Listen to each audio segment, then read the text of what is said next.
everyone, welcome to Prudent Classes. Hope all of you are doing good. So guys, एक और important and paper expected topic के साथ I'm back today. And इस particular video में हम discuss करेंगे IBO3 India's Foreign Trade के unit number 2 का पार्ट 3. और जो क्वेश्चन हम डिस्कस करने वाले हैं that is basically related to the salient features of India's balance of payment. तो हमारी जो कंट्री का बैलेंस ऑफ पेमेंट है उसके क्या क्या सैलिएंट और you can say the most important features थे और हैं उनको हम डिस्कस करेंगे. सिंस इंडिपेंडेंस हमने क्या क्या चीज़ें अचीव करी हैं अपने बैलेंस ऑफ पेमेंट में, क्या क्या प्रॉब्लम्स फेस करी हैं, we are going to discuss in this particular slide. So बहुत ही इम्पॉर्टेंट वीडियो होने वाली है बिकॉज ये टॉपिक बहुत बार पेपर में पूछा जा चुका है and you should have a good knowledge about this particular topic. and video के एंड तक that is my promise, अगर आप पूरे अटेंशन के साथ देखेंगे इस वीडियो को तो ये जितने भी पॉइंट्स मैंने यहाँ पर इंक्लूड किए हैं सारे के सारे पॉइंट्स आपको बहुत अच्छे से समझ में आ जाएंगे. And I have written all those points myself, तो जितना हो सका मैंने अपने एंड से ईजी किए हैं आपके लिए पॉइंट्स. तो टोटल 9 पॉइंट्स हैं जो कि हम डिस्कस करने वाले हैं इस वीडियो में. वीडियो थोड़ा सा लॉन्ग होगा क्योंकि सारे पॉइंट्स मैं चाहूँगा कि अच्छे से आपको समझ में आए एंड उसके लिए मैं आपको अच्छे से एक्सप्लेन भी करूँगा. तो आप वीडियो को देखिएगा एंड तक और जितना हो सके इस वीडियो को अपने दोस्तों के साथ शेयर कर दीजिएगा जिन्हें भी IBO3 का सब्जेक्ट टफ लगता है. I am gonna make the subject pretty easy for you and that's my guarantee. जो हमारा मिशन है 70% और more in our upcoming exams, we are gonna achieve it. Okay, तो उसके लिए आपको क्या करना है, चैनल सब्सक्राइब करना है, नोटिफिकेशन के बेल को प्रेस कर देना है जिससे कि फ्यूचर वीडियोस की नोटिफिकेशन आपको मिल जाए. वीडियो अच्छा लगे आपकी मर्जी है, आप लाइक कर सकते हैं, otherwise I have no issue. कोई भी कमेंट या feedback about this video you can let me know, I will be glad to take it. और कोई भी टॉपिक जिस पर आप वीडियो चाहते हैं आप कमेंट में बताइए मुझे, मैं उस पर भी आपको वीडियो प्रोवाइड करूंगा. ओके, एंड जो ये टॉपिक है हमारा salient features of India's balance of payments, ये मैंने चूज़ किया यूनिट नंबर 2 से. This is the part 3 of the video. Part 1 में हमने जाना था concept of balance of payment, second में हमने balance of trade and balance of payments के डिफरेंस को समझा था. अब हम साइलेंट फीचर्स के बारे में जानेंगे और भी एक दो पार्ट्स हैं जो कि इस पर्टिकुलर चैप्टर से इम्पॉर्टेंट होंगे, मैं वो भी आपको प्रोवाइड करूंगा ताकि एग्जाम में कोई भी अगर क्वेश्चन आता है इस पर्टिकुलर चैप्टर से तो आप अपने मार्क्स 100% ले पाएँ उसमें. Okay, so let's proceed to the first slide and as I mentioned before 9 important points I'm gonna discuss in this video and point number 1 आपके स्क्रीन पर आ चुका है. so let's talk about salient feature of India's BOP. point number 1 and it says India had always faced trade deficits. अब trade deficit क्या होता है? It is the amount by which the cost of a country's imports exceeds the value of its exports since independence except in 1972 to 73 and 1976 to 77. तो guys अगर India के trade deficit की बात करें तो इंडिपेंडेंस से लेके अभी तक हमारी कंट्री ने ट्रेड डेफिसिट फेस किया है. याद रख लीजिए, इंडिपेंडेंस से अभी तक हमारे कंट्री ने ट्रेड डेफिसिट फेस किया है हर साल. सिर्फ एक्सेप्शन हुए हैं 2 साल के जब हमारा ट्रेड सरप्लस हुआ था, यानी कि जो ट्रेड था अदर कंट्रीज के साथ में उसमें हमें क्या हुआ था, बेनिफिट हुआ था, सरप्लस हुआ था. और वो कौन से 2 ईयर्स थे? सबसे पहला था 1972 टू 73 और 1976 टू 77. तो ये 2 साल थे जब आपके क्या हुए थे, हमारी कंट्री में ट्रेड सरप्लस हुआ था. Otherwise if we talk about independence से लेके अभी तक हमारी कंट्री ने ऑलवेज ट्रेड डेफिसिट ही फेस किया है विद अदर कंट्रीज. ओके, तो हम जो अब ट्रेड डेफिसिट होता क्या है, let me explain you first. जिनको नहीं पता वो समझ लें एक बार इस टॉपिक को. तो ट्रेड डेफिसिट का मतलब, ट्रेड क्या होता है? Buying and selling of goods. तो जो हमारी कंट्री एक्सपोर्ट करती है प्रोडक्ट अदर कंट्रीज को एंड अदर कंट्री से इंपोर्ट कराती है प्रोडक्ट, तो उसको हम बेसिकली इंटरनेशनल ट्रेड बोलेंगे. तो जो हमारा एक्सपोर्ट होता है वो कम होता है जब इंपोर्ट के कंपैरिजन में, तो हमें होता है डेफिसिट और इस डेफिसिट को हम जानते हैं ट्रेड डेफिसिट के नाम से. If I have to explain in English, so you can say trade deficit means the amount by which the cost of a country's imports exceeds the value of its export. Or you can say you know, import minus export. When import is greater, export is lesser, then we are facing trade deficit. तो पहला point आपको याद हो गया होगा. एक diagram भी मैंने यहाँ पर आपका इंक्लूड किया है ताकि आपको ये पॉइंट अच्छे से समझ में आ जाए. तो let's proceed to our diagram. So India's trade, if we talk about, always faced deficit since independence. Exceptions और ट्रेड सरप्लस ईयर्स कौन कौन से थे? 1972 टू 73 एंड 1976 टू 77. ओके, तो इंडिया का जो ट्रेड था उसने इंडिपेंडेंस से लेके अभी तक क्या करा है? ऑलवेज ट्रेड डेफिसिट ही फेस किया था. एक्सेप्शन अगर हम बात करें कौन से ईयर्स में था, वो था 1972 टू 73 एंड 1976 टू 77. ओके, तो this was the point number 1 and I am sure कि ये पॉइंट नंबर 1 आपको बहुत अच्छे से समझ में आ चुका होगा. एंड अगर समझ में आ चुका है तो आगे बढ़ते हैं, और जिनको नहीं समझ में आए एक बार वीडियो को रिवाइंड करके देख लीजिएगा, आपको अच्छे से समझ में आ जाएगा. और सारे पॉइंट्स हो जाने के बाद लिख कर प्रैक्टिस ज़रूर कर लीजिएगा. ओके, नाउ बात करेंगे salient features of India's POP, point number 2, and it is on your screen. And it says, since independence, India's trade deficit kept on increasing from one 5-year plan to the other 5-year plan, with the exception of the fourth 5-year plan when the trade deficit declined. तो बात करें हमारी country में 1951 से 5-year plans बनाए जाते हैं जिससे कि इकोनॉमी को डेवलप किया जा सके, और जो पॉवर्टी एंड अदर प्रॉब्लम्स है हमारी इकोनॉमी की, जो कि 300 साल के फॉरेन रूल के अंडर यानी ब्रिटिश रूल के अंदर जो हमारी इकोनॉमी ने सफ़र किया था उसको रिकवर किया जा सके. तो 1951 से हम क्या बनाते हैं? 5-year प्लान बनाते हैं, और उसमें कई सारी प्लान्स एंड पॉलिसीज़ क्या करते हैं? इम्प्लीमेंट करने की कोशिश करते हैं, उनको फ्रेम करते हैं, उनको प्लान करते हैं. तो इंडिपेंडेंस से अगर हम बात करें तो इंडिया का जो ट्रेड डेफिसिट था वो बढ़ता ही गया था. चाहे हम किसी भी 5-year प्लान की बात करें तो हर 5-year प्लान में कोशिश की जाती थी कि ट्रेड डेफिसिट को कम किया जाएगा, लेकिन हर साल हर 5 साल के जो प्लान बनते थे उनके बाद हर प्लानिंग में बेसिकली क्या हो रहा था? ट्रेड डेफिसिट बढ़ता ही जा रहा था. सिर्फ एक पर्टिकुलर 5-year प्लान था जो कि था फोर्थ 5-year प्लान, जहां पर आपका बेसिकली हमारा ट्रेड डेफिसिट थोड़ा कम हुआ और थोड़ा सा सरप्लस का कंट्री ने देखा था. लेकिन उसके बाद से again the situation become same and we kept on facing the same issue. The trade deficit kept on increasing from one 5-year plan to the other 5-year plan. Okay, तो जो 5-year प्लान बनाते हैं basically 5 साल का plan होता है. 1951 से हमने स्टार्ट किया था, हर 5 साल के बाद आपका नया प्लान आता था. तो चाहे किसी भी 5-year प्लान की बात करें, जब भी बनाए गए हमारी कंट्री ने हर 5-year प्लान में ट्रेड डेफिसिट को फेस किया. सिर्फ फोर्थ 5-year जो प्लान था उसमें हमारी कंट्री ने थोड़ा सा सरप्लस देखा था, लेकिन उसके बाद से सेम इशू और same problem is faced by our country. तो इसके लिए भी मैंने एक आपका डायग्राम यहाँ पर इंक्लूड किया है, you can read it. So India's trade deficit kept on increasing in every 5-year plan, exception when trade deficit declined. और वो कौन सा एक्सेप्शन था? फोर्थ 5-year प्लान में. तो हमारा जो चौथा 5-year प्लान इम्प्लीमेंट किया गया था या फिर बनाया गया था, फ्रेम किया गया था, उसमें हमारी कंट्री ने ट्रेड डेफिसिट का डिक्लाइन देखा था. उसके अलावा बाकी जितने भी 5-year प्लान्स बनाए गए थे कंट्री में, उन सब में हमारी कंट्री ने क्या करा था? ट्रेड डेफिसिट फेस किया था. और वो कैसा था? आपका बढ़ता जा रहा था. यानी कि फर्स्ट 5-year प्लान में अगर वो 100 करोड़ था तो अगले में वो 150 हो गया, फिर आपका 200 हो गया. तो इट केप्ट ऑन इंक्रीजिंग. और फोर्थ 5-year प्लान में थोड़ा सा डेफिसिट का जो अमाउंट था वो कम हुआ, यानी कि बढ़ने की जगह वो थोड़ा डिक्लाइन हुआ, लेकिन उसके बाद से फिर वो बढ़ने लग गया. सो अब बात करेंगे हम अपने पॉइंट नंबर 3 की. So let's proceed to the point number 3.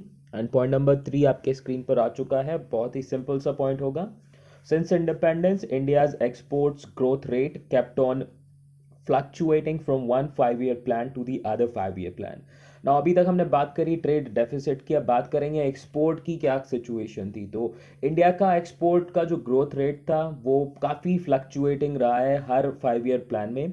अब किसी भी 5 ईयर प्लान की बात कर लीजिए, चाहे वो फर्स्ट हो, सेकंड हो, थर्ड हो, कभी बढ़ जाता था एक्सपोर्ट, कभी घट जाता था। तो जो ग्रोथ का रेट था एक्सपोर्ट का, इंडिपेंडेंस से लेके अभी तक इंडिया ने हमेशा फ्लक्चुएशन ही फेस किया है एक्सपोर्ट के ग्रोथ रेट में। आई रिपीट, इंडिपेंडेंस से अभी तक इंडिया के एक्सपोर्ट के ग्रोथ रेट की अगर हम बात करें तो उसमें फ्लक्चुएशन ही देखा गया है हर 5 ईयर प्लान में जो अभी तक आपके फ्रेम किए गए हैं।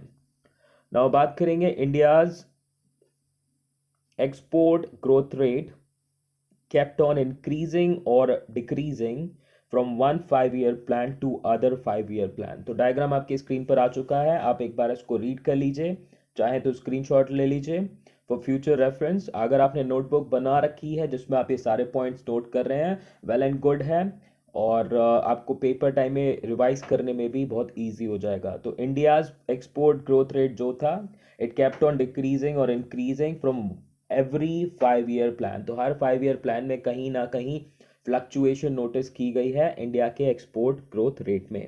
ओके, तो पॉइंट नंबर 1 में हमने डिस्कस कर लिया था ट्रेड डेफिसिट जो है हमारी कंट्री ने आपका इंडिपेंडेंस से लेकर अभी तक फेस किया है। सिर्फ 1972 73 एंड 76 77 में हमने ट्रेड सरप्लस देखा था। इसके अलावा हर एक 5 ईयर प्लान में जो हमारा ट्रेड डेफिसिट था वो बढ़ता ही गया। ओके, सिर्फ फोर्थ 5 ईयर प्लान को छोड़कर। और इंडिपेंडेंस से लेके अभी तक हमारा जो एक्सपोर्ट का ग्रोथ रेट है काफ़ी फ्लक्चुएटिंग रहा है। ओके, नाउ गाइस बढ़ते हैं अपने पॉइंट नंबर 4 पर। So point number 4 is on your screen. So will discuss the salient feature of India's POP point 4, and it says since independence India's net invisible trade have always been positive। तो हमने पिछले point में discuss किया था about the export growth. Okay, and बात करेंगे जो हमारे इनविजिबल आइटम्स का ट्रेड था, ठीक है, जो इनविजिबल आइटम्स थे उनका एक्सपोर्ट और इंपोर्ट था, उसका नेट बेसिकली पॉजिटिव ही रहा है, यानी कि हमारे कंट्री के फेवर में रहा है। इंडिया का जो इनविजिबल ट्रेड है वो उसके लिए फेवरेबल रहा है। ओके, तो that is what we have to remember. Independence से अभी तक इंडिया का जो इनविजिबल आइटम्स का ट्रेड है वो पॉजिटिव रहा है। That is what you need to keep in your mind. अब हम जानेंगे अबाउट इनविजिबल ट्रेड कि इनविजिबल ट्रेड होता क्या है। So let's talk. So what is invisible trade? It's an international transaction that does not include an exchange of tangible goods. Example, customer service outsourcing, overseas banking transactions, the medical tourism industry, etc. तो invisible trade basically invisible items का trade होता है। अगर आपने मेरी previous video देखी होगी तो उसमें हमने एक्सप्लेन किया था इस बारे में। इनविजिबल आइटम्स क्या होते हैं? बेसिकली ये होती हैं सर्विसेज जिनको आप देख नहीं सकते, आप टच नहीं कर सकते, बट आप अवेल कर सकते हो। तो सर्विसेज आप चाहें किसी कंपनी की कस्टमर सर्विस हो, कोई बैंकिंग सर्विस ले रहे हो, टूरिज्म सर्विस ले रहे हो, मेडिकल सर्विस ले रहे हो, किसी लॉयर की सर्विस ले रहे हो, किसी टीचर की सर्विस ले रहे हो, तो दीज आर इनविजिबल आइटम्स, ठीक है, invisible transactions that we are doing. और जब ये ट्रांजैक्शन आपके कंट्रीज के बीच में होते हैं तो ये बेसिकली इंटरनेशनल ट्रांजैक्शंस कहलाएंगे और हमारे इनविजिबल ट्रेड का पार्ट हो जाएंगे। आई एम श्योर कि ये पॉइंट क्लियर होगा। और इंडिया के लिए इनविजिबल जो ट्रेड है उसका नेट हमेशा कैसा रहा है? पॉजिटिव रहा है, यानी कि जो इनविजिबल ट्रेड है हमारी कंट्री के लिए इंडिपेंडेंस से लेके अब तक पॉजिटिव रहा है। अब बात करेंगे India's net invisible trade has always been positive. तो डायग्राम आपकी स्क्रीन पर है, एक बार देख लीजिए। इंडिया का जो नेट इनविजिबल ट्रेड है वो क्या रहा है? हमेशा पॉजिटिव रहा है इंडिपेंडेंस से अभी तक। ओके, तो पॉइंट 4 हमारा यहाँ पे डिस्कस हो चुका है। Let's proceed to point number 5। So point number 5 थोड़ा बड़ा होगा and I will try to explain, and बहुत इजी भी पॉइंट है। So point number 5 says during 1990 to 91 and in the first quarter of 1991 to 92, India faced balance of payments crisis due to struggling international faith on our economy. It became very difficult for the government to get the funds to deal with the BOP crisis. In the end, our country got the financial resources from the International Monetary Fund (IMF), the World Bank, and the bilateral donors, especially Japan.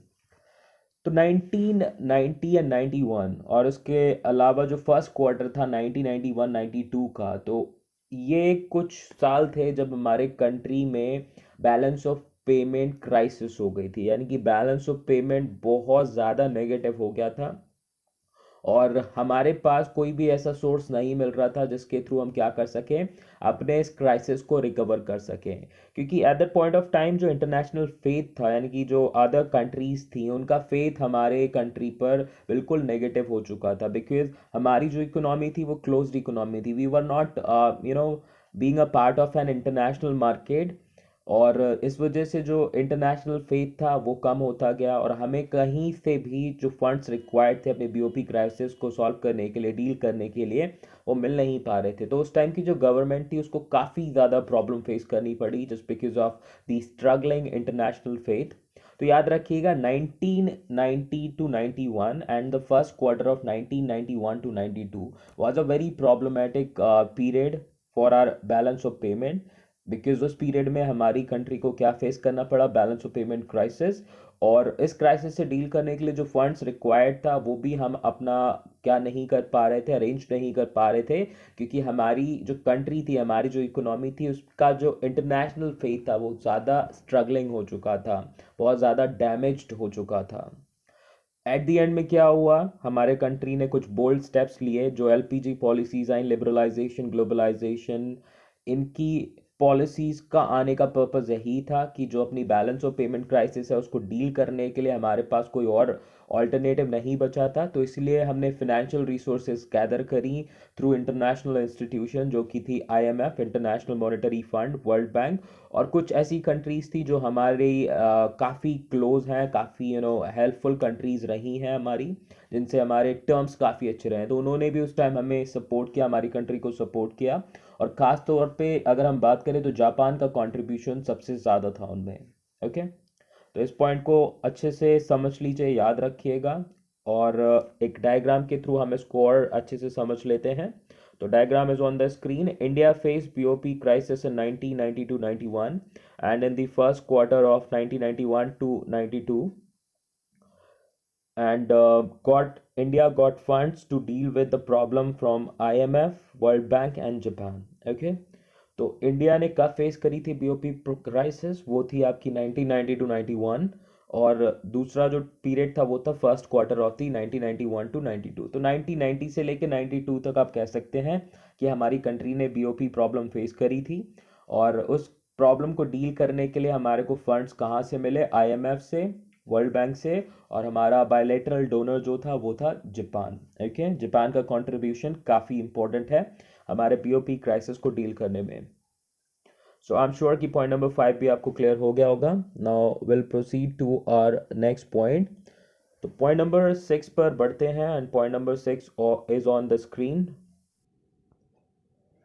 So point number 6 says, since independence, India kept on facing the fiscal deficit, which not only affected the growth and stability prospects of the economy, but also affected the balance of payment strategy. तो independence से लेके अगर अभी तक हम बात करें तो इंडिया ने सिर्फ ट्रेड डेफिसिट ही नहीं फेस किया, India also kept on facing the fiscal deficit. अभी फिस्कल डेफिसिट होता क्या है, we talk about, so it is the difference between the total revenue and the total expenditure of the government. तो government वो सारी जो expenditure and revenue generate करती है, ठीक है, उनका जो डिफरेंस होता है वो कहलाता है फिस्कल डेफिसिट। यहाँ पर आपके एक्सपेंडिचर्स जो होंगे गवर्नमेंट के वो ज़्यादा होंगे as compare to the revenue generated. तो ऐसे केस में आपका क्या होता है, again a situation is occurring where government is looking for more funds to cover up the extra expenditures paid.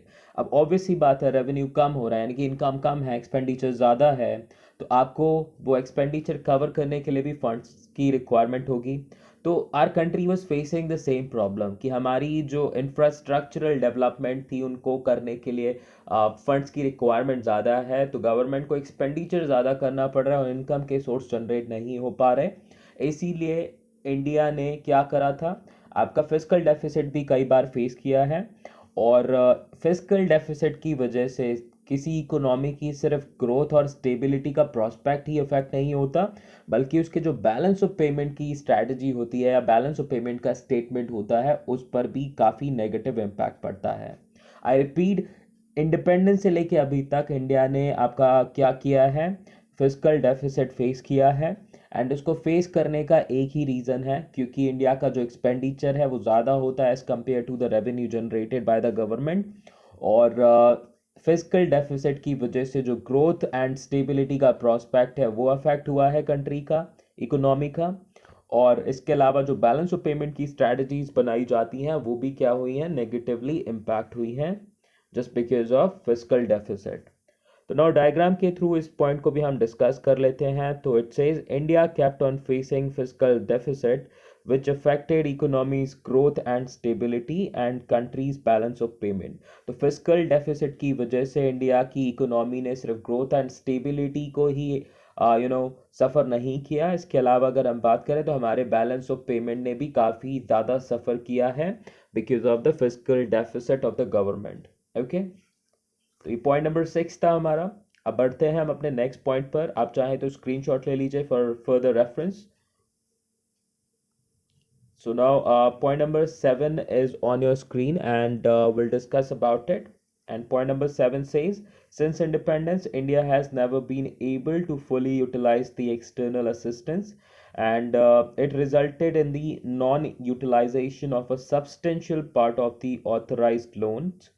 तो बात करें इंडिपेंडेंस से लेके अभी तक इंडिया ने कभी भी एक्सटर्नल असिस्टेंस के इम्पोर्टेंस को नहीं जाना। एक्सटर्नल असिस्टेंस बेसिकली क्या होता है, it's assistance that we are taking from other country. यानी कि अगर आपको फंड्स की रिक्वायरमेंट है तो आप अपना क्या कर रहे हैं, जो फ्रेंडली टर्म्स हैं अदर कंट्रीज के साथ में उसका यूटिलाइजेशन करके अपने बीओपी क्राइसिस को क्या कर रहे हैं, डील कर रहे हैं। तो जापान के अलावा कोई ऐसी कंट्री के साथ में हमने अपनी एक्सटर्नल असिस्टेंस को ज़्यादा यूटिलाइज नहीं किया।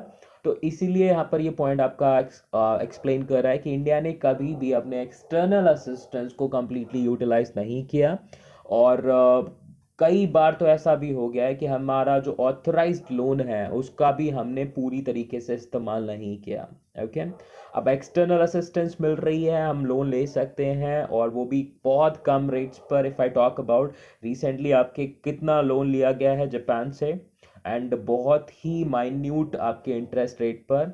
तो यही चीज़ हमारी अगर गवर्नमेंट ने इंडिपेंडेंस से लेके अभी तक अच्छे से यूज़ की होती तो the economy and the balance of payment would have never suffer that much.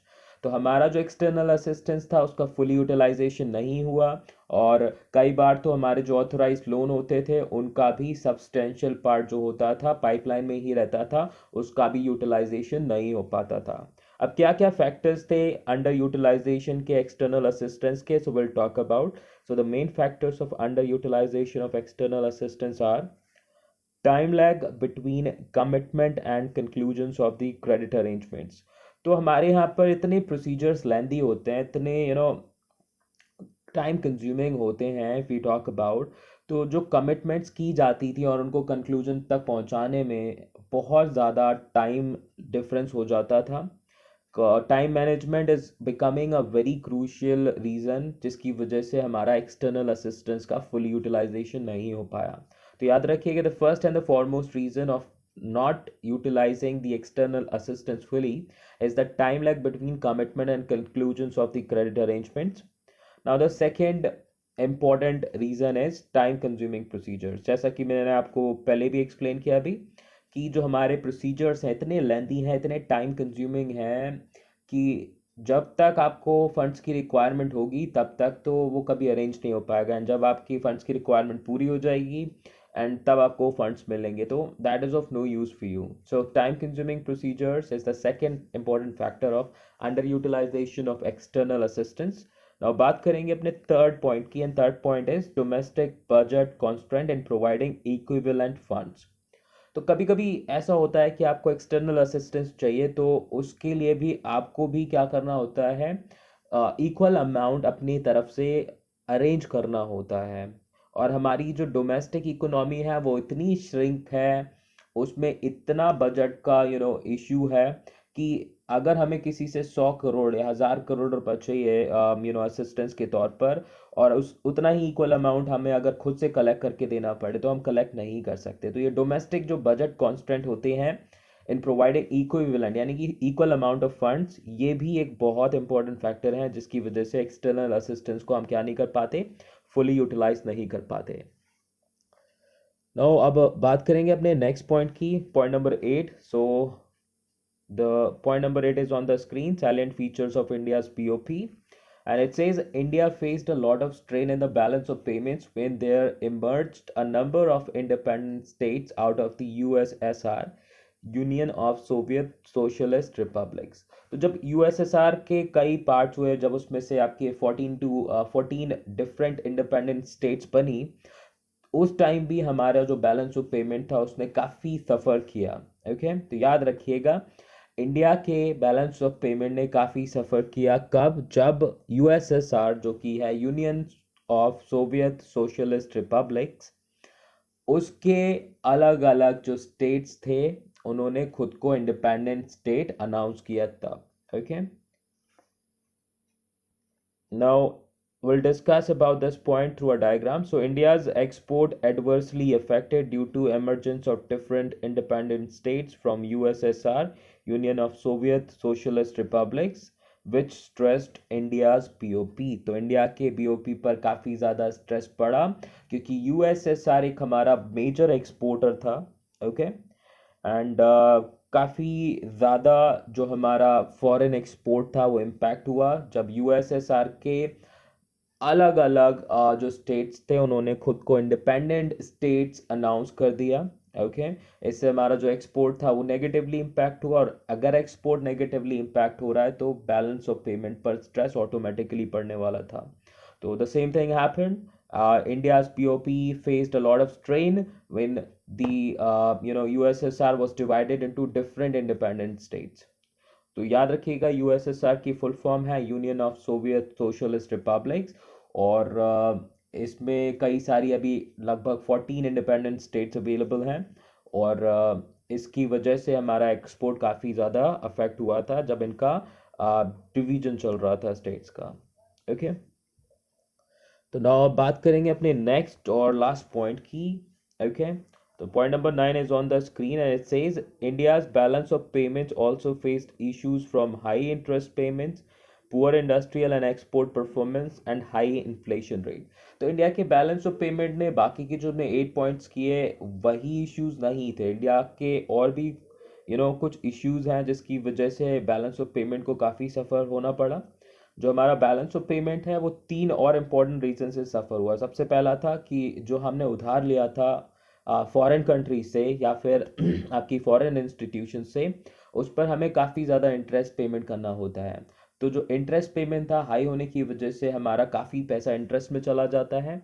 जो भी हम सरप्लस अर्न करते हैं that is going in paying the interest and the principal amount. So this is causing trouble or problem in balance of payment surplus और balance of payment statement। And now बात करेंगे हमारी जो industrial performance है वो काफ़ी poor है, export की परफॉर्मेंस भी इम्प्रूव नहीं हो पा रही डिस्पाइट कितने ज़्यादा अटैम्प्ट और कितनी ज़्यादा पॉलिसीज फ्रेम की जा रही हैं गवर्नमेंट की तरफ से, फिर भी हमारे जो इंडस्ट्रियल रिजल्ट है वो गिर रहा है day by day, and export की परफॉर्मेंस गिरती जा रही है। There are many reasons due to which the export performance is shrinking। Will discuss through a separate video about it, but अभी याद रखिएगा poor industrial performance and export performance these two are also very crucial reasons जिसकी वजह से balance of payment crisis हमें face करनी पड़ती है। हाई इन्फ्लेशन रेट, बात करें महंगाई, अगेन महंगाई is also a very important reason.